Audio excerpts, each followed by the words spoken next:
మీ అందరికీ హృదయపూర్వకమైన వందనాలు తెలియపరుస్తున్నాను. అది దేవుని సేవకులు కూడా వందనాలు తెలియపరుస్తున్నాను. ఒకరినొక వందనాలు చెప్పుకుందామా?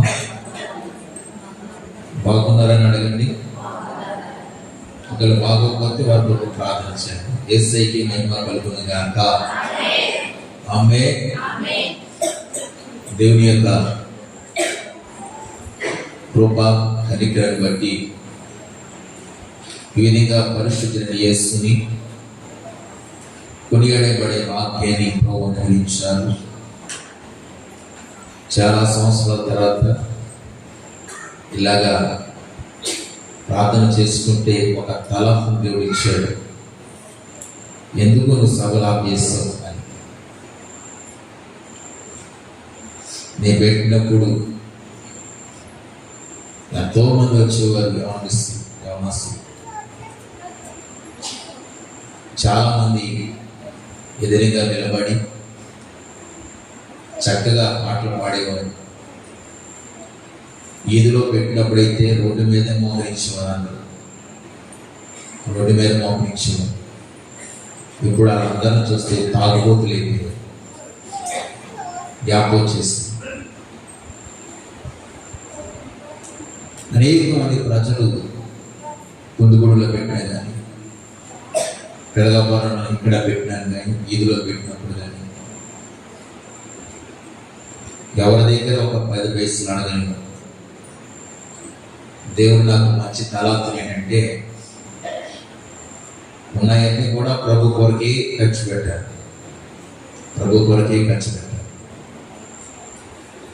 మా స్థితి ఒక్కసారి ఆలోచిస్తే,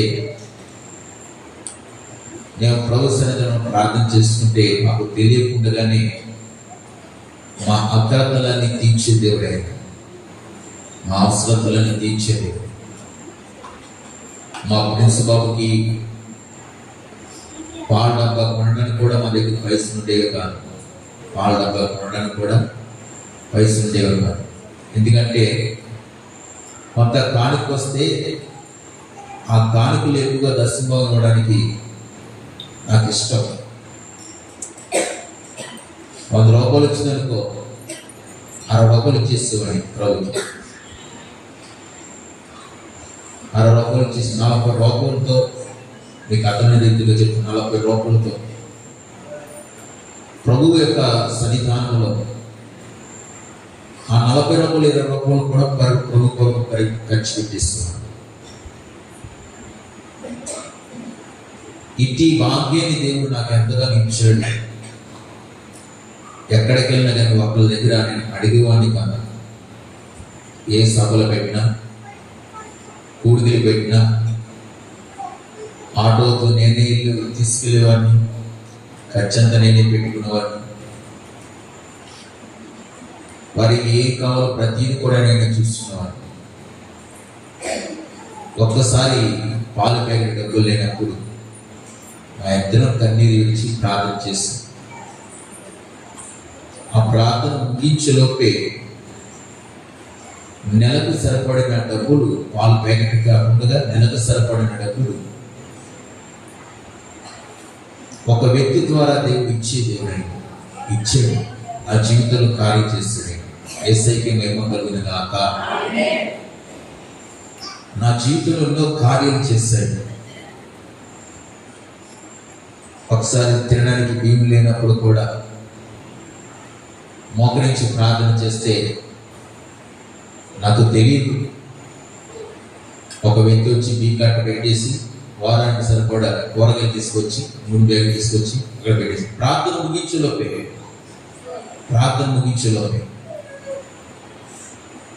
ఎన్నో ఆశ్చర్యమైన కార్యం, ఎన్నో అద్భుతమైన కార్యం. నేను అనుకున్నాను, నాదేనేమో లోపం, ఎందుకు నేను సభలు పెట్టలేదు, నేనే నిర్లక్ష్యం చేస్తున్నాను. వాళ్ళని చూస్తుంటే ఇప్పుడు కూడా చాలా బాగా వస్తుంది. ప్రతి మీటింగ్లో కూడా వారు చక్కగా నిలబడి పాటలు పాడి చప్పట్లు కొట్టి వైట్ వేసుకుని ప్రభుని కనపరిచేవారు, ప్రభునామాన్ని మహిమపరిచేవారు. దేవుని యొక్క వాక్య ప్రకారంగా మనం ఆలోచిస్తే వాళ్ళు ఎటువంటి స్థితిలో ఉన్నా వారికి కొరకు ప్రార్థన చేయవలసిన బాధ్యత మంది. ప్రార్థన చేయవలసిన బాధ్యతను బట్టి ఎటువంటి వ్యక్తి అయినా మారుతాడు, మార్పు చెందుతాడు. భక్తి కలిగి భయం కలిగి జీవించి పరిశుద్ధమైన మార్గంలోనికి నడిపించగలిగిన వాడు మన యేసయ్య తప్ప ఎవరు కూడా లేరు. యేసయ్యకి మహిమ కలుగును గాక. సంతోషిస్తున్న వారు చేతుల పెరిగి యేసయ్యకి స్తోత్రాలు చెల్లిద్దామా? స్తోత్రం స్తోత్రం స్తోత్రం స్తోత్రం స్తోత్రం. హల్లెలూయా. ఈ సమయం ముందు ఒక చరణం పాడుకుని దేవుని వాక్యంలోనికి మనం వెళ్దాం. చిన్న జీవిత నవనది నిన్నే గురిగా పయనమైతిని.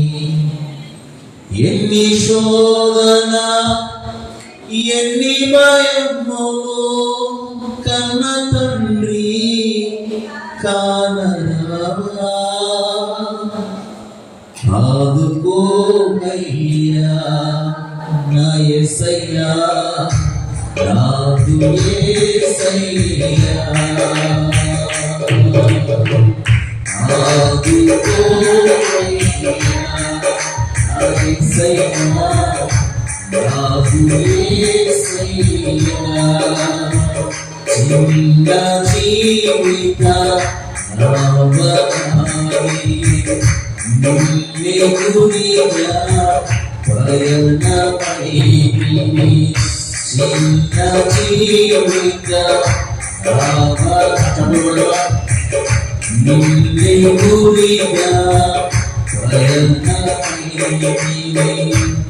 ఎన్ని శోధన ఎన్ని భయములు కన్న తండ్రి కానరావా. ఆదుకోమయ్యా నాదు యేసయ్యా,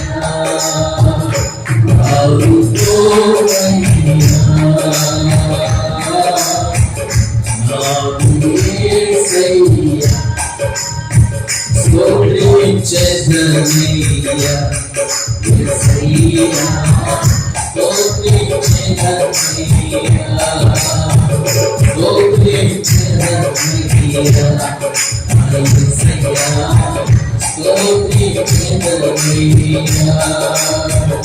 ఈ ప్రేమను ఆదరించెదను, ఈ ప్రేమను ఆదరించెదను. సమయోచితమైన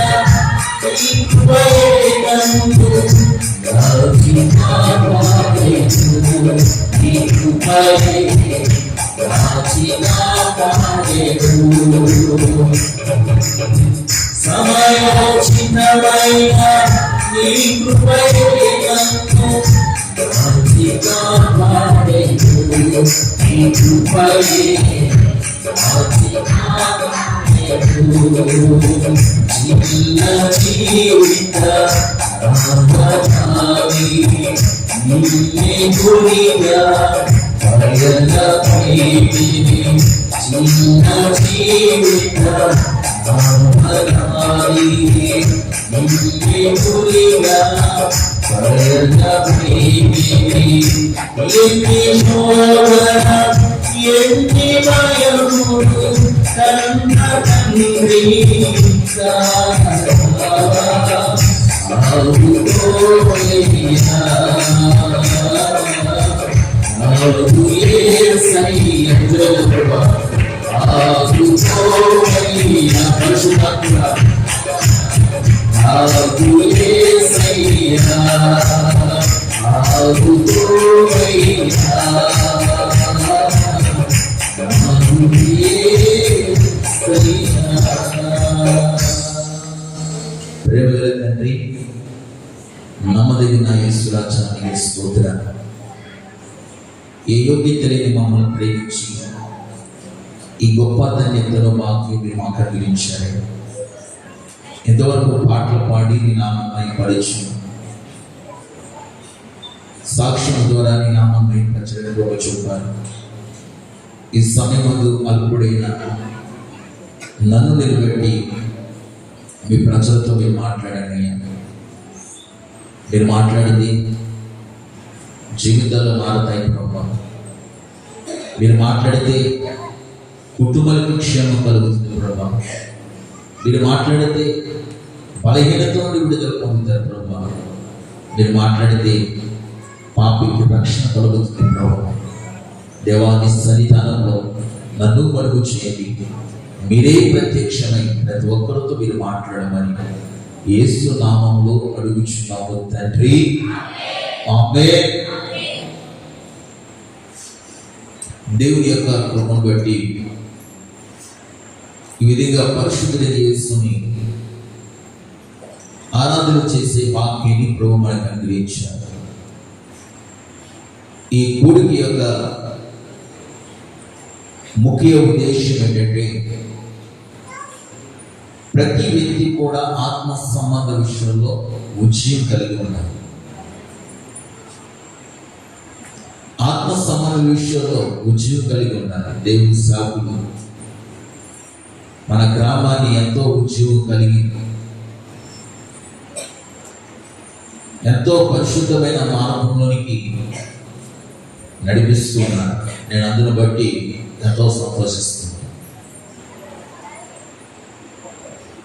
ఒక్కసారి నేను ఆలోచిస్తుంటాను, అన్నయ్య లేకపోతే ఊరి పరిస్థితి ఏమైపోయినా. ఒక్కసారి నేను ఆలోచిస్తున్నాను, ఈ విధంగా ప్రభు సన్నిధానంలో ఆరాధన చేయడానికి ఈ గొప్ప వాక్యాన్ని ప్రభు మనకు అనుగ్రహించారంటే దేవుని ఆత్మ చేత నడిపింపడ వారే ఆ బాటలో నడిపింపబడాలి. సంఘము కూడా అదే వెలుగులో వెలిగింపబడతారు. చీకటిలో ఉన్న వారిని వెలుగులోనికి నడిపించడానికి కారణం ఏంటంటే దేవుని సేవకుల ద్వారా ప్రతి కుటుంబం కూడా వెలిగిపోయేట్లుగా ప్రకాశింపబడే దీపం వల్లే నిత్యము వెలిగించేటట్లుగా దేవుడు చేశాడు. అందుని బట్టి యేసయ్యకి మహిమ కలిగినట్లుగా గట్టిగా స్తోత్రాలు చెల్లిద్దామా? స్తోత్రం, స్తోత్రం, స్తోత్రం, స్తోత్రం. ఈ లోకంలో మనం గమనించి చూస్తే మా ప్రయాస, దేవుని సేవకుల ప్రయాస ఏంటంటే మీరు ఎవరు కూడా నశించిపోకూడదు. పాపము లేని వ్యక్తిగా పరిశుద్ధుడైన యేసు ఎదుట మిమ్మల్ని నిలబెట్టే బాధ్యత మాది. దేవుని సేవకుడు ప్రతి వ్యక్తి కూడా నూతనమైన కృపను పొందుకుంటూ, నూతనమైన అభిషేకాన్ని పొందుకుంటూ, ఆత్మ సంబంధ విషయాల్లో ఎదిగింపబడి నీతిమంతులుగా తీర్చబడాలని వాక్యం సెలవిచ్చినది. అదే మాటలో ప్రతి ఒక్క వ్యక్తి కూడా నడుచుకోవాలి. ఈ సమయంలో ఒక్క మాటని జ్ఞాపకం చేసుకున్నాను. నాతో కలిసి మీరు చెప్పండి. మా శక్తి చాలదు, మా దిక్కు నీవే. మరొకసారి, మా శక్తి చాలదు, మా దిక్కు నీవే. చాలు. దినవృత్తాంతులు 2వ గ్రంథము 20వ అధ్యాయంలో 12వ వచనంలో చెప్పిన మాట మీకు తెలియపరచు. ఈ వాక్యాన్ని మనం గమనించి చూస్తే ప్రతి ఒక్క మానవుడు బలహీనుడు, కుటుంబ ప్రకారంగా బలహీనుడు, శరీర ప్రకారంగా బలహీనుడు. ప్రభు దృష్టికి బలం పొందే వ్యక్తులుగా ఉండాలంటే మనం చేయవలసినది ఏంటంటే మాకు శక్తి చాలదు. రెండవది, నీవే మాకు దిక్కు. మనకి శక్తి సరిపోదు, ఆయన మనకు దిక్కు ఉంటే మన జీవితంలో ఎన్నో లాభకరమైనవి మనకి కనబడుతుంటాయి. యెహోషువ పాపు దేవుని సన్నిధానంలో ప్రభుని స్తుతిస్తూ ఘనపరుస్తూ శత్రువుల నలుమూల నుండి వచ్చిన ఒక వినయమతో కూడిన ప్రార్థన ఇది. తను తాను తగ్గించుకుని ప్రభు సన్నిధానంలో ప్రార్థన చేసే వ్యక్తిగా ఉన్నాడు. అందరినీ ఒక మార్గంలోనికి నడిపించాలని, ప్రతి వ్యక్తి కూడా దేవుని ద్వారా మేలు పొందాలని, ఆత్మ సంబంధాల విషయంలో ఎదిగింపబడాలని విలువైన ప్రార్థన ఈ ప్రార్థన. కొంతవరకు ప్రార్థన చేస్తూ ఉంటారు, తన స్వార్థం వరకు తను ప్రార్థన చేసేవారు ఉంటారు, కుటుంబ క్షేమం కొరకు ప్రార్థన చేసేవారు ఉంటారు, బంధుమిత్రుల కొరకు ప్రార్థన చేసేవారు ఉంటారు. అది చేసిన నేను చాలా చోట్ల వింటాను, మాకు ఇది కావాలి, మాకు అది కావాలి, పెళ్ళిళ్ళు కావాలి, వివాహం అవ్వాలి, ఇల్లు కట్టుకోవాలి, బంధువులు అందరూ కూడా బాగుండాలి, బయటికి వెళ్తున్నాను, ప్రయాణాలతో ఈ ప్రాంతంలో ఎక్కువ విన్నాం. ఈ ప్రాంతంలో ఎక్కువగా మనకి వినబడుతూ ఉంటాయి. మంచిదే, నేను కాదనట్లేదు. ఒక భక్తుడు, ఒక వ్యక్తి అనేక మంది ప్రజలందరూ ఎదుట ఎంతగానో ధీరత్వం కలిగి, వినయభక్తిగా కలిగి ప్రభుని స్తుతించి కనపరచబడడానికి ఒకే ఒక మాట, మాకు శక్తి చాలదయ్యా. ఏం చాలదంట? శక్తి సరిపడు, మాకు అసలు తోచదు అంటున్నాడు. మాకు దిక్కు నీవే. పెద్ద అంటారు, ఏదైనా గొడవ వచ్చిందో ఈ దిక్కులో ఎవరైనా చెప్పుకో అంటారు, అవునంటారు కదా. మా దిక్కు ఎవరు? గట్టిగా చెప్పాలి. నిజం మాట్లాడుతున్నారు, అబద్ధం మాట్లాడుతున్నారు? గట్టిగా చెప్పండి. ఏదైనా గొడవ వచ్చిందనుకో ఏం చెప్తారు? అప్పుడు ఏసీ అంటారా? ఏమంటారు? ఏసీ అంటారా? ఇదిగో మా ఆయనతో చెప్తాను, ఇదిగో పలానా వ్యక్తితో చెప్తాను, పలానా వ్యక్తితో చెప్తామని మనం మాట్లాడుతూ ఉంటాం. కానీ ఇక్కడ మనకి ఏసీ అంటారు. ఇంటికి వెళ్ళిన తర్వాత ఆయన కూర్చొని అయినా తర్వాత చెప్తే నీతో మాట్లాడటం జరిగింది కథ అంతా, కూర్చో అని కూర్చోబెట్టేసి, ఇదిగో నేను రక్షింపబడ్డాను కానీ లేకపోతేనా నీ అంతు చూస్తా. అప్పుడు తెలుగు మీడియం పక్కన పెట్టేస్తారు, ఇంగ్లీష్ మీడియం వచ్చేస్తారు. ఈ తెలుగు మీడియం పక్కన పెట్టేస్తే ఏం జరుగుతుందంటే అర్థమైపోద్ది. అదే ఇంగ్లీష్లో మనం మాట్లాడేవనుకో ఎవరికి అర్థం కాదు. అందులోనే మర్మరాలు, బఠానీలు, బొంబాయి సందులన్నీ కూడా వచ్చేస్తాయి. దాన్ని బట్టి పెద్దదైపోతుంది. కానీ ఈ భక్తుడు ఎవరి దగ్గరికి వెళ్ళకుండా, ఒకరు రాజుల దగ్గరికి వెళ్ళకుండా, అధికారుల దగ్గరికి వెళ్ళకుండా, బంధుమిత్రుల దగ్గరికి వెళ్ళకుండా దేవుని యొద్దకు వచ్చి ఒకే ఒక మాట, ఆ మాట కలిగి ప్రార్థన చేస్తున్నాడు. ఆ మాట కలిగి ప్రభుని స్తుతిస్తున్నాడు. ఆ మాట కలిగి ప్రభుని ఘనపరుస్తున్న సమయంలో ఆ వినయముతోనే, ఆ తగ్గింపులోనే దేవుని సన్నిధిలో ప్రార్థన చేస్తే శత్రువులే అనే వాళ్ళ చేతుల్లో వారు హతమయ్యే పరిస్థితి కలిగేట్లుగా దేవుడు చేశాడు. అనేక మంది జీవితాల్లో మార్పు పొందినట్లుగా చేశాడు. అనేక మంది జీవితాల్లో నెమ్మది కలిగినట్లుగా దేవుడు చేశాడు. ఒకే ఒక ప్రార్థన, మాకు దిక్కు నీవే, మాకు ఆధారం నీవే, మా కోట నీవే అని ప్రభు సన్నిధానంలో ప్రార్థన చేసిన బట్టి ఆ వ్యక్తి ప్రార్థనకి జవాబు అనుగ్రహింపబడ్డది. గొప్ప విషయం కలిగింది. దేవుని యొక్క మాటల ప్రకారంగా నడుచుకున్నాడు. నడుచుకోవడమే కాకుండా వారికి ప్రార్థనలో కొన్ని హెచ్చరికలు తెలియపరిచాడు.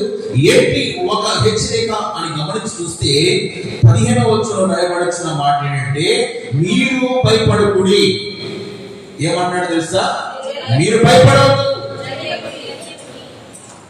మీరు ఎందుకు భయపడుతున్నారు? దేని చూసి మీరు భయపడుతున్నారు? నేను ప్రభు ఎదుట నేను ప్రార్థన చేస్తాను, ప్రభు ఎదుట నేను మనవి చేస్తాను, ఆయన మనకి సహాయం చేస్తాడు, ఆయన మన అక్రతలను తీరుస్తుంటాడు, మనకి నెమ్మదిని, ప్రశాంతతను, సంతోషాన్ని ఇస్తుంటాడు. మీరెందుకు భయపడుతున్నారు అనేట్లుగా దేవుని యొక్క వాక్యం తెలియపరుస్తుంది. ఈ లోకంలో మనం గమనించి చూస్తే ప్రతి ఒక్క మానవుడు కూడా ప్రతి దాన్ని చూసి భయపడే పరిస్థితి కనపడుతుంటది. కుటుంబ సమస్యలు చూసి భయపడే పరిస్థితి కనపడుతుంటది. మనిషిని చూసి భయపడే పరిస్థితి కనపడుతుంటది. అనేక వాటి సమస్యలు చూసి భయపడే పరిస్థితి కనపడుతుంటది. రోగాలు చూసి భయపడే పరిస్థితి కనపడుతుంటది. కానీ మా ప్రభువైన దేవుడు చదివిస్తున్న వాటినంటే మీరు భయపడకుడి. మీరు ఎందుకు భయపడుతున్నారు? మీరు దేనికి కూడా మీరు భయపడాల్సిందా? మీరు దేనికి కూడా భయపడే అవకాశం లేదు మీకు. ఎందుకు అని గమనిస్తే ప్రభు మనతో ఉండగా మనం ఎందుకు భయపడాలి? సంతోషం కలిగిన వారు, విశ్వసించిన వారు 2 చేతుల పైకెత్తి హల్లెలూయా చెప్దామా? కూర్చొని దగ్గరగా హల్లెలూయా. ఇక్కడ రాయబడిన వాక్యం ప్రకారంగా, ఈ వాక్యము సెలవిచ్చిన మాట ప్రకారంగా మనం ఆలోచన చూస్తే ప్రతి భయం నుండి విడిపించే దేవుడు ఆయన, క్షేమాన్ని కలుగ చేసే దేవుడు. మీరు భయపడకుడి అంటున్నాడు. రెండవదిగా రాయబడుచున్న మాట ఏంటంటే రక్షణను మీరు చూచేదరు. యెహోవా దయచేసి రక్షణను మీరు చూస్తారు. నీకు నీ కుటుంబానికి రక్షణ కలుగ చేస్తున్నాడు. నీకు నీ పిల్లలకి రక్షణ కలుగ చేస్తున్నాడు. నీకు నీ ఎరుగు పొరుగువారికి ఆయన రక్షణ కలుగ చేస్తున్నాడు. నీ బంధువులకి రక్షణ కలుగ చేస్తున్నాడు.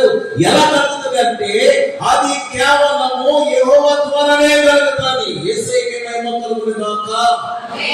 కేవలం యెహోవా ద్వారానే మనకి రక్షణ కలుగుతుంది. ఆ రక్షణను మనము చూస్తామని దేవుని యొక్క వాక్యం తెలియపరుస్తుంది. ఆ రక్షణ ఎలా చూస్తామంటే ఆ అడుగులో ఉన్న అనుభూతిని మనం పొందుకొని ఆయన ఇచ్చే రక్షణ అంట మన కలునారో చూసే భాగ్యాన్ని ప్రోత్సహిస్తాడంట. ఈ వాక్యాన్ని మనం ఆలోచిస్తే ఒకటి భయపడొద్దు అంటున్నాడు ఆయన. రెండవది యెహోవా దయచేయు రక్షణను మీరు చూస్తాడు అని తెలియపరుస్తున్నాడు. మూడవదిగా రాయబడుచున్న మాటలు ఏంటంటే మీతో కూడా ఉండును. మీతో కూడా ఉంటాడైనా. నువ్వు ఎక్కడికి వెళ్ళినా, ఏ చోటకి వెళ్ళినా ఆయన మనతో ఉండే దేవుడు, మన అగ్రతలన్నీ తీర్చే దేవుడు, మనకి క్షేమాన్ని కలుగు చేసే దేవుడు. ఈ అనుభవంలో ఉన్న మన అవసరతలను తీర్చడానికి ఆయన ఏం చేస్తుంది తెలుసా?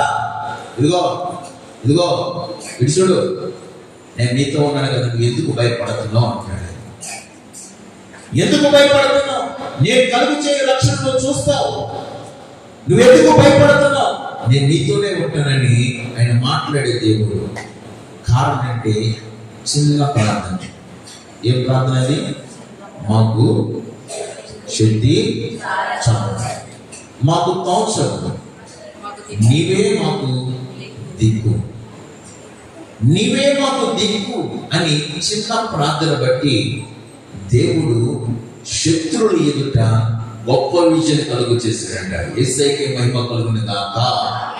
ఎలాగో మనకి కలుగుతుంది అని గమనిస్తే 2-3 కుటుంబాలను జ్ఞాపకం చేసుకుని ఈ కూడికను ముగించుకున్నాను. మొట్టమొదటిగా మనం ఆలోచన చూస్తే ఆయన ఎవరికి దిక్కుగా ఉంటాడు, వారి జీవితాలు ఎలా ఉంటున్నాయి, వారి కుటుంబ వ్యవస్థ ఎలా ఉంటుంది అని గమనించి చూస్తే ఇద్దరు దేవుని సేవకులు ఒక ప్రాంతానికి వెళ్ళారు. ఆ ప్రాంతానికి వెళుతున్న సమయంలో ఒక దైవం ఉంది. ఆ దైవం పేరు పూతోను అనే దైవం. ఆ దైవం ఆ ప్రాంతంలో ఉన్నది చెప్తాం, జరిగింది చెప్తాం, జరగబోయే చెప్తాం అన్నట్లుగా, సోదరు చెప్పినట్లుగా ప్రతిదీ కూడా చెప్తుందంట. ప్రతిది కూడా చెప్తుంది. ఈ దెయ్యానికి బుద్ధి ఏంటంటే ఏమికి రాబడి వస్తుంది, వచ్చే వరకు కూడా రాబడి వస్తుంది. ఈ దైవజనులు అలాగా మార్గముకుండగా వెళుతున్నప్పుడు ఈ దైవం ఏమన్నా తెలుసా, వీరు దేవుని యొక్క రక్షణ ప్రచురించడానికి వీరు వచ్చుతున్నారు అనే మాట వినగానే ఈ దైవజనుడు ఏం తెలుసా, దైవా పో అనగానే విడిచి వెళ్ళిపోయినట్టు. ఆ పుదన దైవం విడిచి వెళ్ళిపోయిన తర్వాత అక్కడ జరిగిన సంభాషణ అంటే అక్కడ వారు పెద్దలు, అధికారులు, గ్రామస్తులు వీళ్ళిద్దరిని పట్టుకున్నారండి. ఈమె ద్వారా మాకు రాబడి వచ్చింది, మా రాబడినంతా మీరు నాశనం చేశారు, రాబడినంతా నాశనం చేశారు, మాకు ఇప్పుడు ఏం తోచట్లేదు అని వారికి ఏం తెలుసా, బెత్తంతో కొట్టారంట. దైవం విడిచిపెడితే బెత్తంతో కొడతారా? కొట్టారు, తిట్టారు. వాళ్ళిద్దరిని ఎక్కడ పెట్టారంటే సరసాలలో పెట్టారంట. ఆ సరసాలలో పెట్టిన ఆ సమయంలో అక్కడ ఏం జరిగింది, అక్కడ జరిగిన సంభాషణ ఏంటంటే వాళ్ళందరూ చూస్తున్నారంట, మేమే ఖైదీలంటే మాకు నా దారుణంగా ఉన్న ఖైదీలని వారి సంఖ్యలో చూసి వారి బంధకాలను చూసి వాళ్ళందరూ కూడా ఆశ్చర్యపడుతున్నారు. వారందరూ కూడా ఆశ్చర్యపడే పరిస్థితి కనబడుతుంది. ఆ సమయంలో వారికి ఏకొచ్చింది అని గమనించి చూస్తే వారు మౌనంగా ఉండే సేవకులు కాదంట. యేసయ్యకే మహిమ కలుగును గాక. వారు మౌనంగా ఉండే సేవకులు కాదు. ఎక్కడికెళ్ళినా దేవుడి చేతులకు అప్పగిస్తున్నారు. ఆ ప్రాంతాన్ని కదిలిపెట్టేట్లుగా దేవుడు చేసేటట్లుగా చేస్తారంట. వీరు చేసే పని ఎలా ఉందంటే ఖాళీ ఉండకుండా ఎలాగైనా ప్రభుని స్థుతించాలి, ఎలాగైనా ప్రభుని ఆరాధన చేయాలి, ఎలాగైనా ప్రభుని మహిమపరచాలని ఈ పౌలు శీలలు ఏం చేశారంటే అక్కడ ఏం చేశారు తెలుసా, ప్రభు సన్నిధానంలో స్తుతిస్తూ ఘనపరుస్తూ ప్రభుని కీర్తిస్తూ ప్రభు నామాన్ని మహిమపరిచే అనుభవం కలిగి వారు ఉన్నారు కనుక వారి స్థితి, వారి ప్రవర్తన, వారి నడవడిక సమస్తము కూడా వీరి ద్వారా యేసయ్యకి మహిమ కలగాలని అక్కడ పాటలతోనూ కీర్తనలతోనూ ప్రభు నామాన్ని మహిమపరిచే వ్యక్తులుగా ఉన్నారంట. యేసయ్యకి మహిమ కలుగును గాక. నిరంతరం నిన్నే ఆరాధింతును, అనుక్షణం నన్నే నడిపించినందునే. నాతో కలిసి పాడతారా? నిరంతరం నిన్నే ఆరాధింతును, అనుక్షణం నన్నే నడిపించినందునే. నాతో నీవై నన్నాడుకున్నావు, నా ప్రతి అడుగులో నీవు నాకున్నావు. నాతో నీవై నన్నాడుకున్నావు, నా ప్రతి అడుగులో నీవు నాకున్నావు. ఆరాధన నీకే యేసయ్యా, ఆరాధన నీకే యేసయ్యా,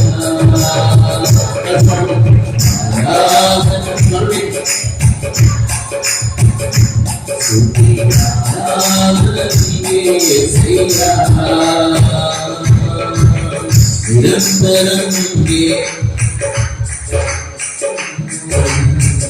అనుక్షణం నన్నే నడిపించునందునే.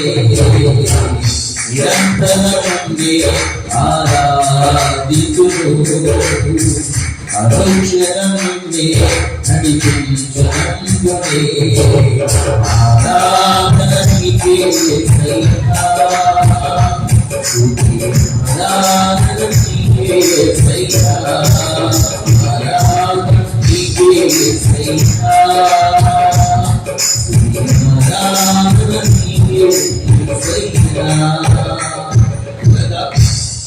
అర్ధరాత్రి వేళ ప్రభు సన్నిధానంలో పాటలు పాడుతున్నారంట. ఆ పాటలు పాడుతున్న సమయంలో ఖైదీలకు ఏం జరుగుతుంది అక్కడ చూసిన సమయంలో వారు కూడా మౌనం ఉండకుండా అలాగే చేస్తారు సార్. ఆరాధన నీకే యేసయ్యా, స్తుతి ఆరాధన నీకే యేసయ్యా. అక్కడ గొప్ప ధ్వని కలిగిందంట.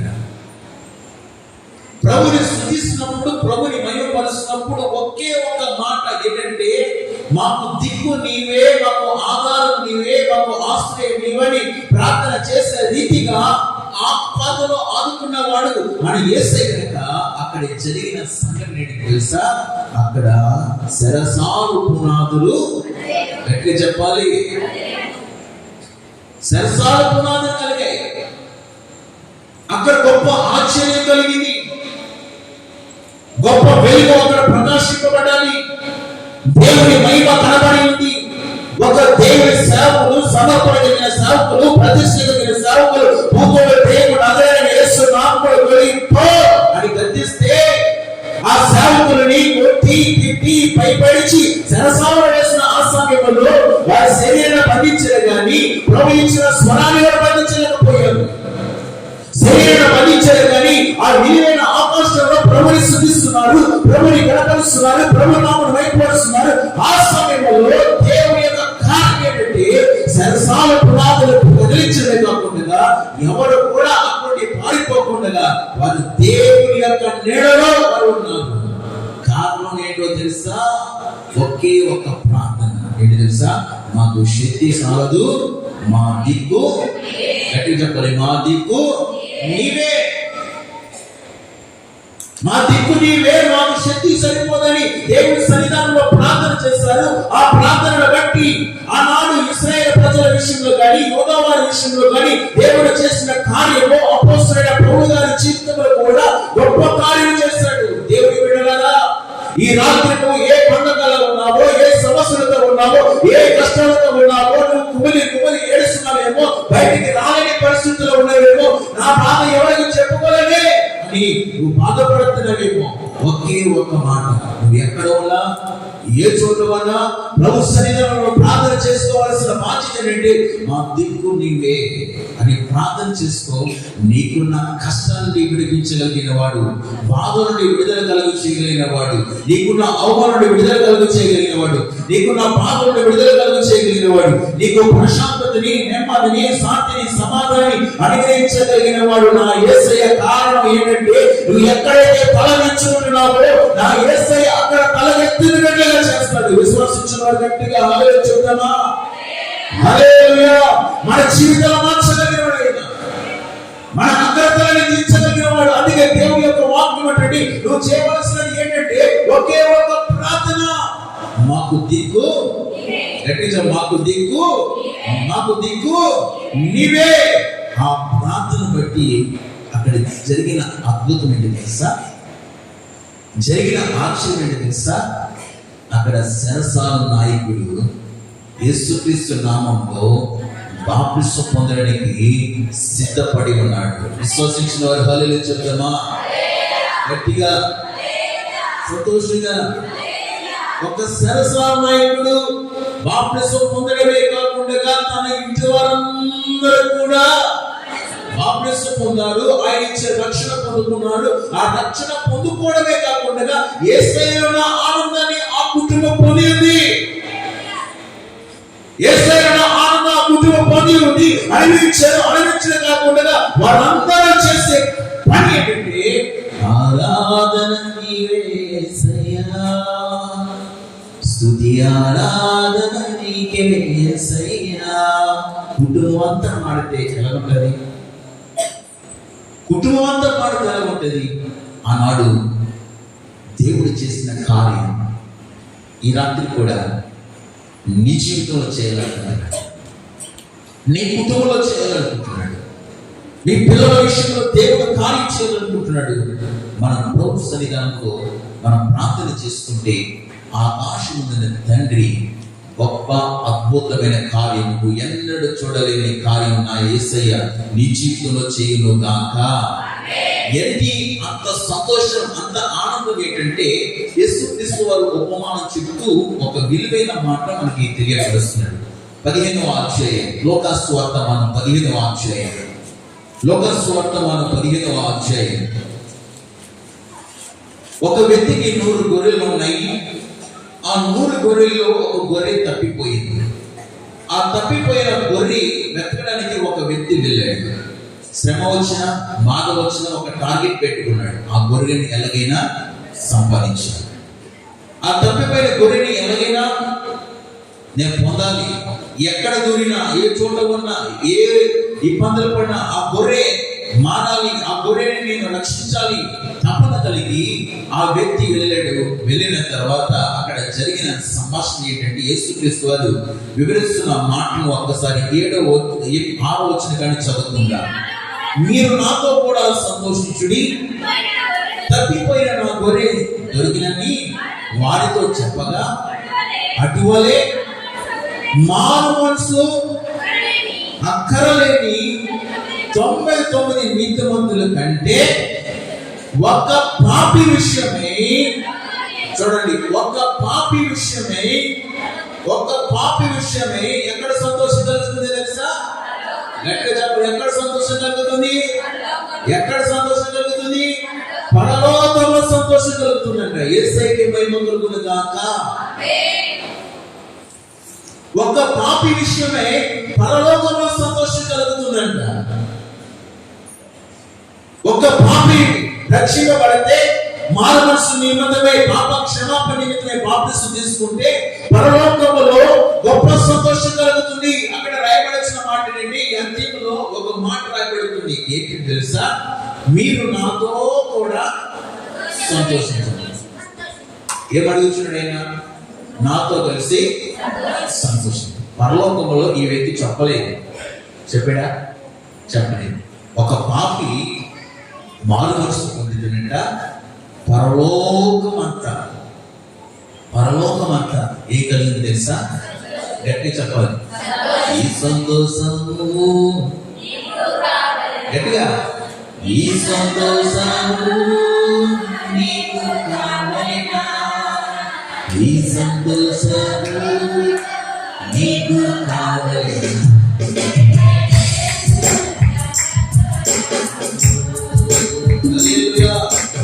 ఇలా పాడుతూ ఉంటాం కానీ కుటుంబంలో సంతోషం ఉండదు. మన కుటుంబం వ్యక్తిగత జీవితంలో సంతోషం ఉండదు. ఇరుగు పొరుగు విషయంలో సంతోషం ఉండదు. దేవుని యొక్క వాక్యం తెలియపరిచిన మాట ఏంటంటే, ఒక పాపి విషయమై పరలోకమంతా సంతోషం కలుగుతుందంటే. అందుకే ఇక్కడ జరిగించిన సంభాషణ ఏంటంటే, అక్కడ సరసాలో దేవుని సేవకులు బంధించారు కానీ ప్రభు సన్నిధిలో స్తుతించారు, ఘనపరిచారు. ఒక అధికారి రక్షింపబడమే కాకుండా అతడు ఏం చేసి తెలుసా? తన ఇంటి వారందరినీ కూడా ఏ మార్గం నడిపించి తెలుసా? బాప్తిస్మం అనే మార్గంలోనికి నడిపించారట. విశ్వాసించిన వారు హల్లెలూయా చెప్తామా? ఎక్కడ చెప్తామా? హల్లెలూయా. తన ఇంటి వారందరూ కూడా ఏం కలిగారు తెలుసా? బాప్తిస్మం పొందారు. ఒక పాపి విషయమే పరలోకమంతా సంతోషం కలిగి ఉంటే ఇంటి వారందరూ కూడా బాప్తిస్మం పొంది ఎలా ఉంటది పరలోకంలో? చెప్పండి. ఆనందన్యత ఓ నా భాగ్యము ఏమని వివరితును. నిజమే, ఆ భాగ్యము ఎంత అంతనదు. పరలోకంలో గొప్ప ధన్యతను దేవునికి ఇచ్చాడు. ఈ 3 ఉపమానములతో కూడా అక్కడ రాయబడిన మాట ఏంటంటే, ఒకటి పరలోకంలో సంతోషం కలుగును, రెండవది దేవతల ఎదుట సంతోషం కలుగును, 3 అక్కడ వారందరి ఎదుట కుటుంబంలో సంతోషం కలుగును. ఒకటి ఎక్కడ సంతోషం కలుగుతుందట? గట్టి చెప్పడే. రెండవది దేవతల ఎదుట సంతోషం కలుగుతుంది. మూడవది ఇంటిగడ ఫంక్షన్ కార్యక్రమం చేసే దగ్గర సంతోషం. ఈ 3 విషయాల్లో జరిగిన సంభాషణ గురించి మనం ఆలోచిస్తే ఒకే ఒక ప్రార్థన. ఆ ప్రార్థన తెలుసా? మాకు చెప్పడే, మాకు శక్తి సరిపోదు, మాకు తోచదు, మాకు దిక్కు నీవే, మా దిక్కు నీవే అని ప్రభు సన్నిధిలో ప్రార్థన చేస్తే ఆ ప్రార్థన బట్టి దేవుడు కార్యం చేసే దేవుడు అయినా అనేక జీవితంలో గొప్ప ఉద్యమం కలుగు చేసే దేవుడైనా పరిశుద్ధమైన మార్గమును నడిపించడమే కాకుండా ఆరిపోతున్న దీపాన్ని వెలిగించినట్లుగా చేసే దేవుడైనా క్షేమాన్ని, సమాధానాన్ని, ఐక్యతను, ప్రేమను కలుగు చేయడం కాకుండా ఆ ఇంటిలో రక్షణ గురించిన సుమాదాలు వినబడినట్లుగా దేవుడు ద్వారాలు తెరిచే దేవుడైనా అట్టి వాక్యము ఈ రాత్రి మన కుటుంబంలో ప్రతి ఒక్క కుటుంబం ఆ విధంగా దేవుడు చేయనుగాక. ఆమేన్. అని దేవుడి యొక్క వాక్యం ఉంటుంది. నీకు ఏది ఉన్నా, ఏ కష్టం వచ్చినా ఏ మాట వచ్చినా ఒకే ఒక్క ప్రార్థన. ఎక్కడికి వెళ్ళొద్దు నువ్వు, ఏ చోటకి వెళ్ళొద్దు నీవు ఉన్న చోటనే, నువ్వు నిలబడిన చోటనే ప్రభు సన్నిధానంలో ప్రార్థన చేయి. నువ్వు ప్రభు సన్నిధానంలో ప్రార్థన చేయి. ప్రభు సన్నిధానంలో కన్నీరు వెలుగు. ప్రభు సన్నిధానంలో పశ్చాత్తాపం కలిగి ఉండు. ప్రభు సన్నిధానంలో విశ్వాసం కలిగి ప్రార్థన చేయి. ఆ ప్రార్థన బట్టి దేవుడు నీ స్థితిగతులే మార్చగలిగినాడు. ఆయన నీ జీవితానికి నెమ్మదిని కలుగు చేసే దేవుడు, ప్రశాంతతను అనుగ్రహించే దేవుడు. నీ అక్రతలన్నీ నువ్వు ప్రార్థన ముగించగలిగితే ఆ విధంగా నా యేసయ్య చేయను గాక. ఆమేన్. రెండవదిగా మనం ఆలోచిస్తే ఒక ఆమె అండి ఎంతో ఏడుస్తుంది. ఒక ఆమె భయంకరంగా ఎక్కువ ఏడుస్తుంది. ఆ ఏడుపు, భయంకరమైన ఏడుపు తట్టుకోలేకపోతుంది, కుమిలిపోతుంది. ఎవరికైనా చెప్తే బాగుండు అనుకుంటుంది. ఎవరు కూడా చెప్పలేని పరిస్థితి.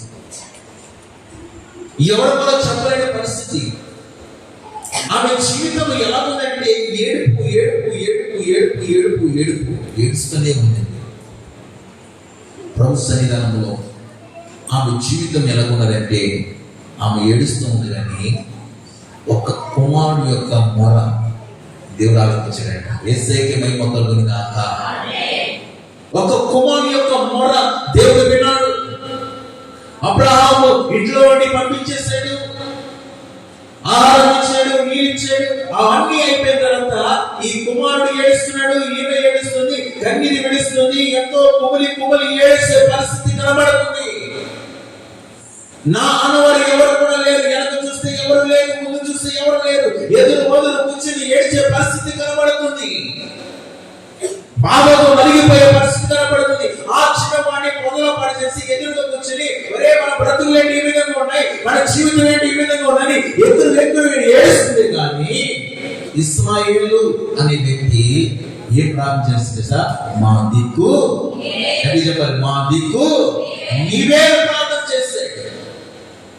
మా దిక్కు నీవే ప్రార్థన చేసిన దేవుడు అక్కడ ఆకాశము తెరవబడింది. దేవుడు దూత ప్రత్యక్షంగా మాట్లాడుతున్న మాట ఏంటంటే, ఆగరు నువ్వు ఎందుకు ఏడుస్తున్నావు, ఆగరు నువ్వు ఎందుకు ఏడుస్తున్నావు, ఎందుకు కుమిలిపుకొని ఏడుస్తున్నావు అని. కానీ అక్కడ రాయబడిన మాట తెలుసా? ఆ చిన్నవాడి మొర్ర చెప్పాలి, ఆ చిన్నవాడి మొర్ర యెహోవా ఆలకించాడు. మన పిల్లలు నేర్పించవలసింది ఏంటంటే ప్రార్థన చేయడం. అబ్రహాం దగ్గర చక్కగా నేర్చుకున్నాడు. అబ్రహాం గారి దగ్గర చక్కగా నేర్చుకున్నాడు. చక్కగా నేర్చుకున్నాడు ప్రార్థన చేయడం, బలులు అర్పించడం, పెద్దలతో ఏ విధంగా ఉండాలో, చిన్నలతో ఏ విధంగా ఉండాలో సమస్తము కూడా నేర్చుకున్నాడు. వినయ వైపత్తులు కలిగి ఉండడమే కాకుండా ప్రభు సన్నిధిలో కష్టం వచ్చినప్పుడు ఎలా ప్రార్థన చేయాలో, సంతోషం ఉన్నప్పుడు ఎలా ప్రార్థన చేయాలో, అందరితో ఉన్నప్పుడు ఎలా విధంగా ప్రార్థన చేయాలో, సంగమం కూడినప్పుడు ఎలా ప్రార్థన చేయాలో, ప్రతిదీ కూడా కట్టడ ప్రకారంగా నేర్చుకునే వ్యక్తిగా ఉన్నాడు ఈ వ్యక్తి. కానీ ఆదరణ ఏం చేస్తుంది? ఏడుస్తాడు. ఆదరణ ఏడుస్తుంది, కుమిలిపోతుంది, ఎంతో కుమిలి బాధపడుతుంది. ఇస్మాయిలు దేవుడి సన్నిధానంలో చిన్న మాట, మాకు శక్తి చాలదు, మాకు తోచదు, నీవే మాకు దిక్కు, మాకు శక్తి సరిపోదు, తోచదయ్యా, నీవే మాకు దిక్కని చిన్న ప్రార్థన బట్టి ఆగరు మనోన్నెందుకు వెలిగింపబడి నీరు తాగారు. దేవుడు మాట్లాడుచున్నాడు తెలుసా? నీ పిల్లవాడిని గొప్ప జనముగా నేను చేసేదాను. విశ్వాసించిన వారు హల్లెలూయా చెప్తామా? హల్లెలూయా. దేవుడి సన్నిధానంలో ఒక విలువైన అవకాశం ప్రభు కల్పిస్తాడు. నీ కుటుంబమే నేను లెక్కలేకుండా చూస్తున్నాను, మీ అత్తగారి నేను లెక్కలేకుండా చూస్తున్నామో, నీ పిల్లలు నేను చూడలేకపోతున్నారేమో, నేను ఎవరు కూడా పరామర్శించట్లేదేమో, ఎవరు కూడా నేను పట్టించుకోవట్లేదేమో, నీ భర్త దగ్గర నీకు విలువ ఉండలేదేమో, సమాజంలో విలువ లేకుండా నువ్వు జీవిస్తున్నావేమో, నా బ్రతుకు ఇంకా బాగుపడదని నువ్వు కుమిలి ఏడుస్తున్నావేమో. దేవుని యొక్క వాక్యం అంటుంది, చిన్న ప్రార్థన చేయి, నా దిక్కు నీవే ప్రభా, నా దిక్కు నీవే ప్రభా అని ప్రార్థన చేసుకో. ఆకాశం ముందున తండ్రి నీ స్థితిగతులే మార్చగలిగిన వాడు ఈ రాత్రి నుండి యేసయ్యకి మహిమ కలుగును గాక. నీకు అవసరతలని తీర్చగలిగిన వాడు నా యేసయ్య. నీ కన్నిటిని నాచుగా మార్చగలిగిన వాడు, నీకున్న ప్రతి దుఃఖాన్ని తీసివేసి సంతోషాన్ని ఆనందాన్ని కలుగు చేయగలిగిన వాడు నా యేసయ్య. నేను ఆ ప్రాంతాలకు వెళ్ళి చూస్తే ఇస్మాయిలు జీవించే ఆ ప్రాంతాలకు వెళ్ళి చూస్తే ఆ ప్రాంతంలో ఎక్కడ బోరేసినా తవ్వినా అక్కడ ఏం కూడదు తెలుసా? ఆయిల్ కూడదు. ఒక ఉన్నతమైన ప్రదేశంగా మార్చబడ్డది. ఎంతో దేవుడిచ్చిన ఆ మాటను బట్టి వాడు ఎంతగానో దీవింపబడ్డారు, ఎంతగానో ఆశీర్వాదంగా మార్చబడ్డారు. నేను వెళ్ళిన ప్రదేశంలో చూస్తే బెహ్రెయిన్ కానీ, మస్కట్ కానీ, దుబాయ్ కానీ, కువైట్ కానీ ఈ ప్రదేశాలు వెళ్ళి చూస్తే ఆ ప్రదేశాలన్నీ కూడా ఒక ఉన్నతమైన స్థితిలో దేవుడు నిలబెట్టాడు. ఒకే ఒక మాట, మాకు దిక్కు నీవే. ఆ ప్రాంతాన్ని బట్టి ఒక ఉన్నతమైన స్థితిలో నిలబెట్టాడు. యేసయ్యకి మహిమ కలుగును గాక. ఆమేన్. అందుకే దేవుని యొక్క వాక్యం అంటుంది, మన స్థితిని మార్చగలిగిన వాడైన యేసు, మన స్థితిని మార్చగలిగిన వాడు. ప్రభు సన్నిధానంలో మనం ప్రార్థన చేసుకుంటే ఆకాశం ముందున తండ్రి మన పక్షం నుండి ఆయన కార్యం చేసే దేవుడిగా ఉన్నాడు. యేసయ్యకి మహిమ కలుగును గాక. మూడవదిగా మనం ఆలోచిస్తే పరిశుద్ధమైన గ్రంథంలో ఒక కుటుంబం ఉన్నది. ఆ కుటుంబంలో చాలా సంతోషం, ఆనందం కలిగి ఉన్నారు. ప్రేమ, ఆప్యాయత కలిగి జీవించబడిన వారు దేవుడి యొక్క అడుగుజాడలో, దేవుని సన్నిధానంలో వినయ భయభక్తులు కలిగి స్తుతిస్తూ ఘనపరుస్తూ ప్రభునామం మహిమపరిచే కుటుంబంగా ఉన్నారు. వారు చేసే మంచి లక్ష్యం ఏంటంటే దేవుడికి ఇవ్వాల్సిన సమయం దేవుడికి ఇచ్చేవారట. యేసయ్యకి మహిమ కలుగును గాక. దేవుడి సన్నిధానంలో ఎలాగైతే మనం పొందుతామో అని తెలుసుకున్నారు ఆ కుటుంబం. దేవుడి సన్నిధానంలో ఎలా ఉండాలి, ఎలా ఉంటే మనకి ఉపయోగం కలుగుతుంది, ఎలా ఉంటే మనకి లాభం కలుగుతుంది, ఎలా ఉంటే దేవుని ద్వారా మనం మేలు పొందుతాం అనేది ప్రతిదీ తెలుసుకున్నారు. దేవుని యొక్క చిత్త ప్రకారంగా వారు చేసేవారు, చిత్త ప్రకారంగా జీవించేవారు, చిత్త ప్రకారంగా నడుచుకునేవారు. వారి జీవితాలు ఎలా ఉన్నాయంటే ఏట దేవుడి మందిరానికి వెళ్ళి ప్రభువును స్తుతించేవారంట. యేసయ్యకి మహిమ కలుగును గాక. ఒక్కగాని ఒక సమయమందు ఆమె దుఃఖము తట్టుకోలేకపోయింది.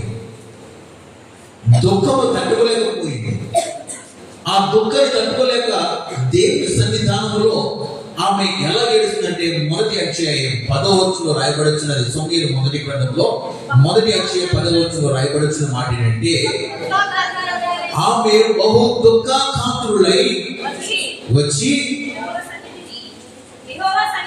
యెహోవా సన్నిధిని ప్రార్థన చేయించు బహుగా ఏడ్చుచు. చాలండి. ఒకటి, ఆమె ఎలా వచ్చిందంట? బహు దుఃఖముతో వచ్చింది అక్కడ. రెండవది ఏం చేసింది తెలుసా? యెహోవా సన్నిధిలో ఏం చేస్తుంది? మాకు దిక్కు నీవే అని ప్రార్థన చేస్తుంది. మూడోది, ఆమె ఏడుస్తుంది. ఆమె జీవితంలో ఏ విధంగా ఉన్నదంటే చాలా ఎత్తుకునే పరిస్థితి కనబడుతుంది. అన్ని పనులు చేసిన ఆమెకి అన్ని కష్టాలు వచ్చేసినాయి. ఏదైనా గొడవ జరిగిందనుకో, ఆ గొడవ జరిగిన సమయంలో మనిషిని చూసేటప్పుడు చాలా మంది దేని చూసి తిడతారు? కుక్కిందనుకో కుక్కను చూసి తిడతారు. కోడి వచ్చిందని మా ఇద్దరు కోడి మా పంపండి తిరుగుతుందా అని మనుషుల్ని వంక పెట్టి తిట్టినవారు ఒకప్పుడు మనం తిట్టాము. ఒప్పుకోండి విడిచిపెట్టండి అంతే. యేసయ్యకి మహిమ కలుగును గాక. ఎట్లేదా? అది ఒకప్పుడు తిట్టాము. నేను కూడా తిట్టాను.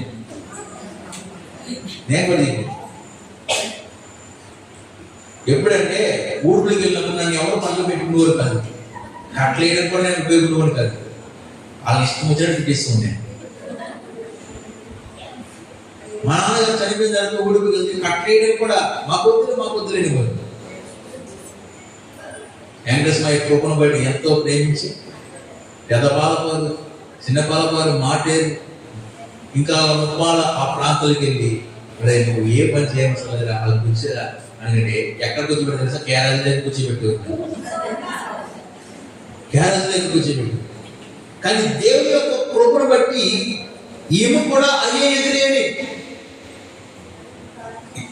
అయ్యే కష్టాలు ఎదురేని, బాధలు అయ్యే ఎదురేని, తట్టుకోలేకపోయింది. ఒక రోజా, 2 రోజులా, జీవితాంతం వాగుతుంటే, జీవితం అంతా వాగుతుంటే నెమ్మదలేని పరిస్థితి. కానీ ఈమె దేవుడు తెలుసుకుంది కనుక దేవుడి ద్వారా నాకు జీవితం బాగుపడుతుంది, ఆయన ద్వారా నాకు మేలు కలుగుతుందని ఎక్కడికి వచ్చిందంటే బహుదుఃఖ కాంతులున్నాయి. యెహోవా సన్నిధానంలో నాకు దిక్కు నీవే అని ప్రభు సన్నిధానంలో ఏడ్చుచూ ప్రార్థన చేసింది ఈమె. కొంతమంది కుటుంబంలో నెమ్మది అనేది ఉండదండి, ప్రశాంతత ఉండదు. కొన్ని కుటుంబంలో ప్రశాంతత ఉండదు, నెమ్మది ఉండదు. అప్పుడు దాకా ఆయన బయటికి పని చేసి వస్తాడా, ఈమె అన్నం పెట్టకుండా శుభ్రంగా వేడి లేకుండా స్నానం చేసి చొప్పకుండా ఏదో తెలుసా, కాళ్ళ మీద కాలు వేసుకునే సీరియల్ చేసిన వారు నాకు కనబడుతుంటాడు. ఆయనకు కోపం వచ్చేసి ఏం చేయాలి తెలుసా? పచ్చికరించి కొంతమంది ఇలా చేస్తూ ఉంటారు. శుభ్రంగా అన్నం పెట్టి ప్రేమగా మాట్లాడదామని ఆలోచన కూడా ఉండదు, కుటుంబంలో మనశ్శాంతి ఉండదు. ఆయన అనుకుంటాడు ఎక్కడ బయటికి వెళ్తే పాపము అనుకుంటాడు, అక్కడ కూడా మనశ్శాంతి ఉండదు. కానీ దేవుని యొక్క వాక్యం అంటుంది ఈమె జీవితం కూడా అలాగే. ఆయన అంటాడు 10 మందుల కుమారుల కన్నా నేను ఈ చూడు ఎలాగా కొడుకుగా భలే రాస్తున్నాడు. ఈయన బాగా అనుభవం ఎక్కువ ఉంది. దేవుడి యొక్క వాక్య ప్రకారం చక్కని కథలు చెప్తూ ఉన్నాడు, చక్కని పాటలు పాడుతూ ఉన్నాడు. కానీ ఏమంటుంది, నా కన్నిటిని త్రోవబోయబడంటే, నాకున్న అవమానం తీసివేయబడంటే ఒకే ఒక ప్రార్థన, మొక్కుబడితో కూడిన ప్రార్థన. నాకు దిక్కు, నాకు శక్తి చాలనయ్యా, నాకు దోషం, నీవే నాకు దిక్కు. ఒక్క కుమారుడితే సాగు, ఒక్క కొడుకునితే సాగు. ఆ కొడుకు ద్వారా నన్ను నిందపోతుంది, అవమానపోతుంది. నేను సమాజంలో తిరగడానికి ఒక విలువైన వ్యక్తిగానే ఉంటానయ్యా. ఒక్క కొడుకు ఇస్తే చాలు. ఆ కొడుకు నువ్వు నాకు ఇస్తే నా దగ్గర ఉంచుకోనయ్యా, మరలా నీకే చేస్తాను. సంతోషంలో గట్టిగా హల్లెలూయా చెప్దామా? గట్టిగా చేతులు పెట్టి చెప్దామా? హల్లెలూయా. దేవుని యొక్క వాక్యం అంటుంది చిన్న ప్రార్థన, నువ్వు 8 గంటల ప్రార్థన చేయవలసిందా? త్రోపక్కన గుడ్డివాడు ఒకే ఒక ప్రార్థన, దావీదు కుమారుడా తగ్గించలేని ఆ కేకకి యేసు నిలబడ్డాడు అక్కడ. అంతే, ఆ కేకకి యేసు ప్రభువు అక్కడ నిలబడ్డాడు. కొంతమంది ప్రార్థన చేస్తారు, దేవాన్ని హాస్పిటల్కి వెళ్ళాను, చూపు రాలేదు, ఎన్నో టెస్టులు చేశారు, ఎన్నో మెడిసిన్ చేశారు, అయినను నాకు రాలేదు, ఇంకొక టాబ్లెట్ వేసుకుని అరికేసాను, అయినా ఇంకా రాలేదు అని చాలా మంది ప్రార్థన చేస్తున్నారు. కానీ దేవుని యొక్క వాక్యం ఉంటుంది, ఆ ప్రార్థన దేవుడు ఒకే ఒక ప్రార్థన, దావీదు కుమారుడా తగ్గించు. బిగ్గరగా కనిపించిన వెంటనే ఆకాశంలో ఉన్న తండ్రి అతని బాధను చింతని ఏ విధంగా చూశాడు, ఈ అన్న బాధను కూడా చూశాడు. చూడడమే కాకుండా అక్కడ రాయబడిన మాట ఏంటంటే, ఆమె ఎవరికి మొరపెట్టిందంటే ఇశ్రాయేలుడైన దేవునికి మొరపెట్టిందంట. ఎవరికి మొరపెట్టిందంట? ఇశ్రాయేలు దేవునికి మొరపెట్టింది. ఆకాశాన్ని భూమిని సృజించిన దేవునికి మొరపెట్టింది. ఆయన ద్వారా నాకు లాభం కలుగుతుంది, ఆయన ద్వారా నాకు మేలు కలుగుతుంది, నా చింత ఎవరితో కూడా ఆయన మీద నేను మోపుతున్నాను అని విశ్వాసం కలిగి ప్రార్థన చేసింది. విశ్వాసం కలిగి ప్రార్థన చేసింది. ఆ విశ్వాసం కలిగి ప్రార్థన చేసిన ఆ ప్రార్థన బట్టి, ఒకే ఒక ప్రార్థన బట్టి, మృత్యుబడితో కూడిన ప్రార్థన బట్టి రాయబడిన మాట ఏంటి తెలుసా? అప్పుడు దాకా తొక్కువతో ఉన్న ఆమె ఇప్పుడు ఎలాగెళ్తుంది తెలుసా? దేవుడి దయను పొందుకొని సంతోషంగా ఇంటికి వెళుతుందంట. విశ్వసించిన వారు గట్టిగా హల్లెలూయా చెప్తామా? హల్లెలూయా. ఈ గుడిలో నువ్వు అవమానాలతో, కష్టాలతో, బాధలతో అడిగిపెట్టేవేమో, ఈ రాత్రి నువ్వు ఎలాగెళ్ళాలి తెలుసా? సమాధానకర్త దేవుడు నీతో కూడా నీ కుటుంబానికి ఆయనే వచ్చును గాక. నీ జీవితాన్ని ఆయన మార్చును గాక. నీ కుటుంబాన్ని ఆయన మార్చును గాక. నీ పిల్లలను ఆయన మార్చును గాక. నీ జీవితంలో ప్రతి అగ్రతని నా యేసయ్య తీర్చును గాక. నువ్వు చేయవలసినది ఏంటి? నాకు శక్తి చాలదు, నాకు తోచదు, నీవే ఎట్లా చెప్పాలి, నీవే మాకు దిక్కు. ఇద్దరు వ్యక్తులు ప్రార్థన చేశారు. ఒక్క వ్యక్తి రక్షింపబడ్డాడంటే కుటుంబం అంతా రక్షణ, కుటుంబం అంతా రక్షింపబడ్డాడు. ఒక్క చిన్నవాడు కూడా దేవుడు విన్నాడు. అతను ఎలా ఆశీర్వదించాడంటే, మనం చూసినట్లుగా మన గ్రామస్తులు ఆ గ్రామంలో ఉండడానికి, ఆ దేశంలో ఉండడానికి, ఆ దేశంలో ఉన్న బట్టికే మనం ఈ విధంగా ఆశీర్వదించబడడానికి ఒక విలువైన అవకాశం దేవుడు ఇచ్చాడు. దేవుడికి మహిమ కలుగును గాక. మూడవదిగా, నువ్వు ఏ కష్టంతో ప్రభు సన్నిధానంలో అడిగిపెట్టావు, ఏ బాధతో ప్రభు సన్నిధానంలో అడిగిపెట్టావు, నేను హృదయ రహస్యం చూస్తే వీడు చక్కగా పరిశీలిస్తాడు. ఆయన గమనిస్తూ ఉంటాడు. నీ భర్త మారలేదా? మారేట్లుగా చేస్తాడు. నీ పిల్లలు మారలేదా? మారేట్లుగా చేస్తాడు. నువ్వు ఇశ్రాయేలు దేవునికి మొర్రపెట్టే అనుకూలంలో ఉంటే నువ్వు ఇంటికి వెళ్ళినప్పుడు ఎలా ఉంటా తెలుసా? సంతోషం కలిగి, ఆనందం కలిగి, నువ్వు ప్రభు సన్నిధికి వెళ్ళినట్లుగా నీ కుటుంబానికి వెళుతుంటే. అందుకే ఒక్క మాట ఉంటుంది, చదువుదన్నా, ఒక్క మాటను జ్ఞాపకం చేసుకుందాం. యాకోబు పత్రిక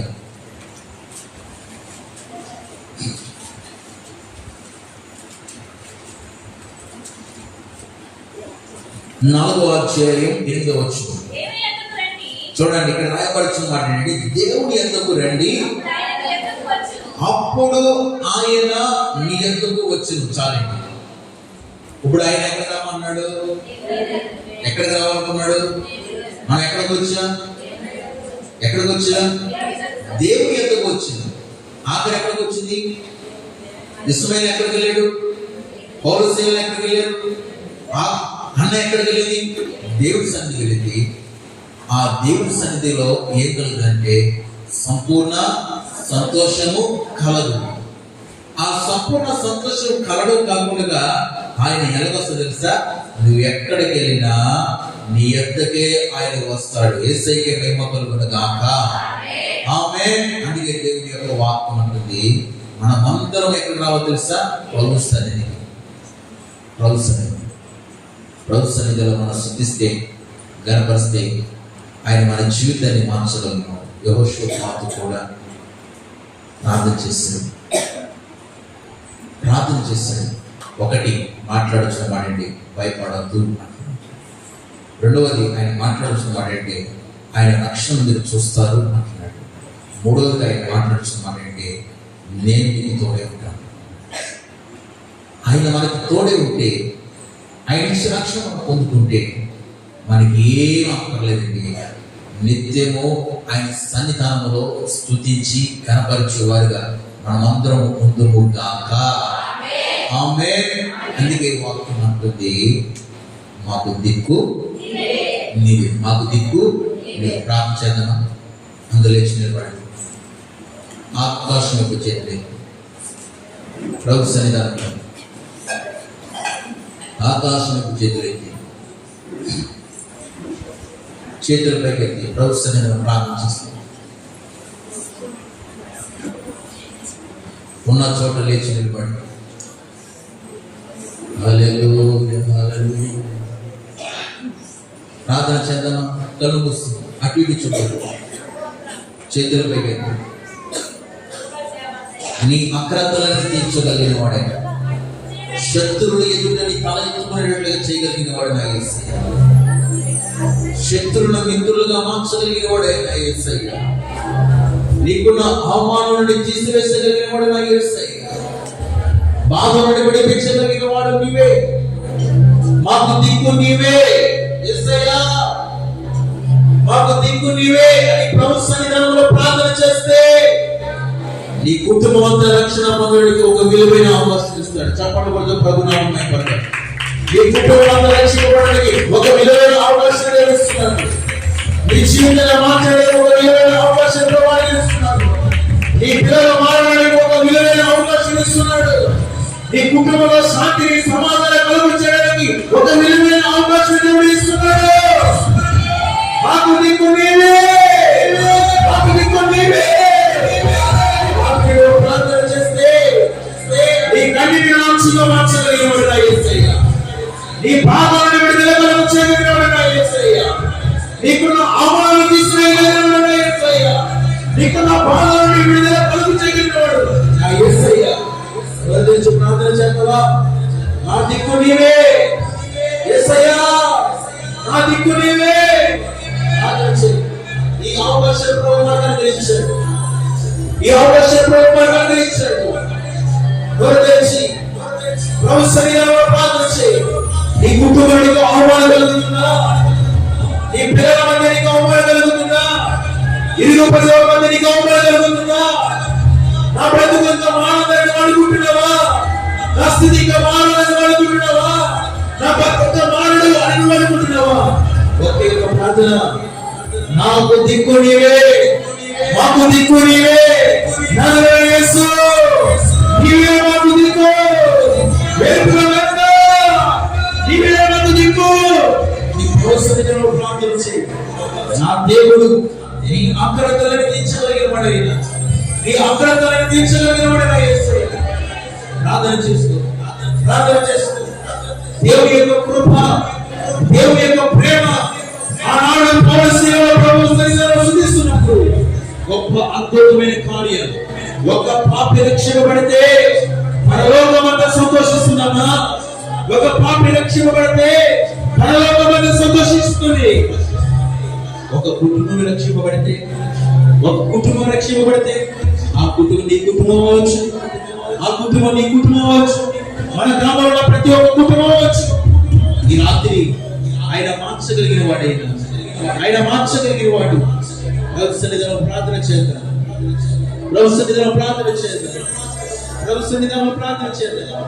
కష్టాలు, బాధలు, నిందలు, అవమానానికి ఎదురవుతున్నాయా? ఎన్నో శోధనకి ఎదురవుతున్నాయా? చేతులు పెగడతా ఒకసారి చేతులు ఎత్తి నువ్వు ఆకాశం వైపు చేతులు ఎత్తి, అయ్యా దావీదు కుమారుడా నన్ను దాటిపోవద్దు ప్రభువా, దావీదు కుమారుడా నన్ను కరుణించయ్యా, దావీదు కుమారుడా నీ కృప నాకు చూపు ప్రభువా. యేసయ్యా ఒక్కసారి నా ప్రార్థన ఆలకించు ప్రభువా, ఒక్కసారి నా మొర ఆలకించు ప్రభువా. నేను భయపడుతున్నాను, ఈ రక్షణ నేను చూడలేకపోతున్నాను, నీ తోడు ఉందని తెలుసుకోలేకపోతున్నాను. ఈ రాత్రి నీకు నాకు మాత్రం మాట్లాడే ప్రభువా, నీవు నాతో మాట్లాడే అయ్యా. నాకున్న భయాన్ని విడుదల కలుగు చేస్తున్నావు, నాకు రక్షణ కలుగు చేస్తున్నావు. నీవు నాకు తోడింటే చాలు ప్రభువా, నీవు నాకు తోడింటే చాలు ప్రభువా. మనసారా ప్రభు సన్నిధిలో ప్రార్థన చేస్తాను.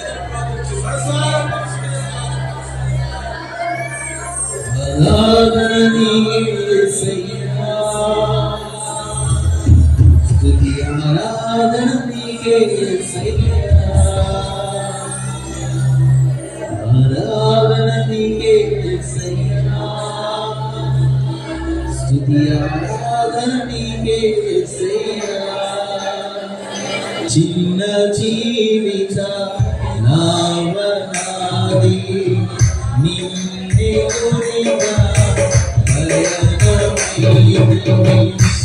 చిన్న జీవిత నావనాది నిన్నే గురిగా భయమై ఏటి శోధన ఏటి భయము కన్న తండ్రి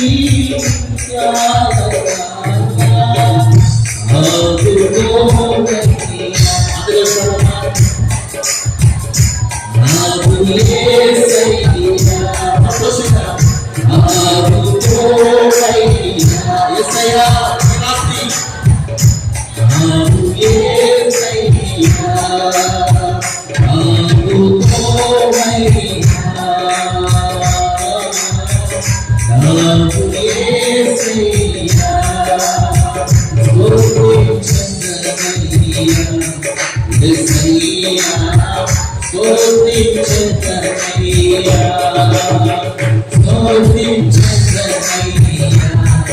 యేసయ్యా స్తోత్రించుదనయ్యా స్తోత్రించుదనయ్యా యేసయ్యా స్తోత్రించుదనయ్యా నీ ప్రేమను ఆదరించే ఆయన ప్రేమ నీ ప్రేమను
అందరూ ప్రార్థన చేసుకుందామా.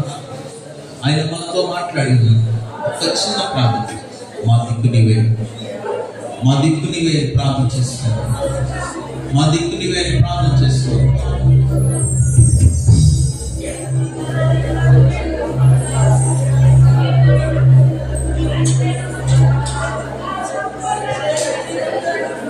తండ్రి పరిశుద్ధుడా స్తోత్రములు. ప్రభువా, ఈ మొదటి రోజు కూడిక ఈ ఆశీర్వాదాన్ని నిర్వహించి పాటలకు వారు మహిమ తెచ్చుకున్నారు తండ్రి.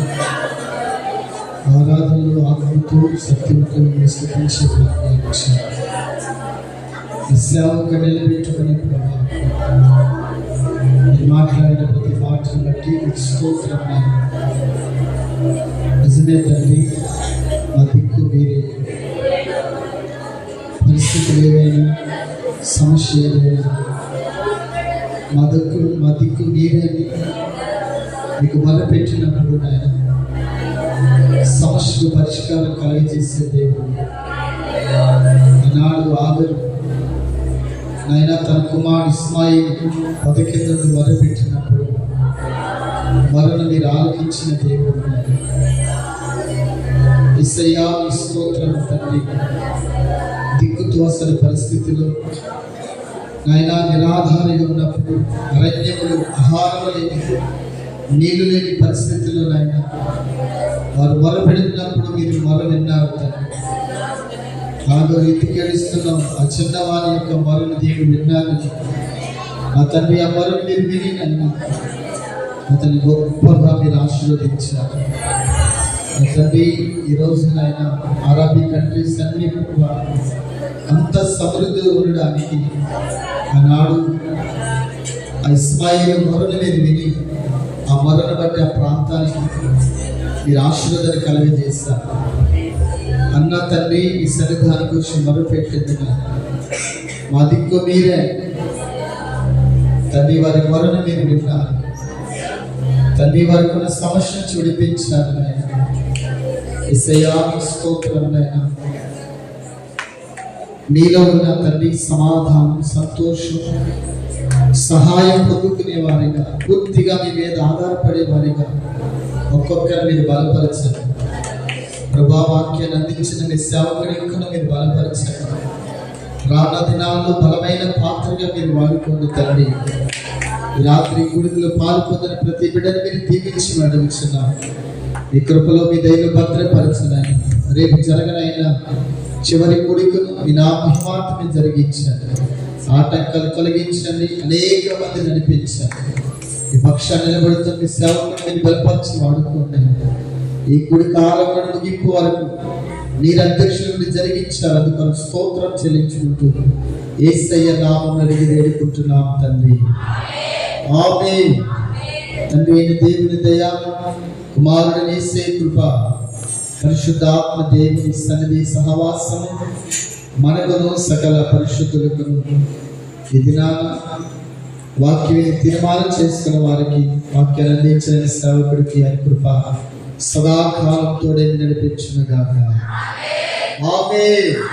హల్లెలూయా. అందరికీ వందనాలు. ఇంతటితో ఈ కూడి ముగించబడింది. రేపు కూడా చివరి ప్రార్థన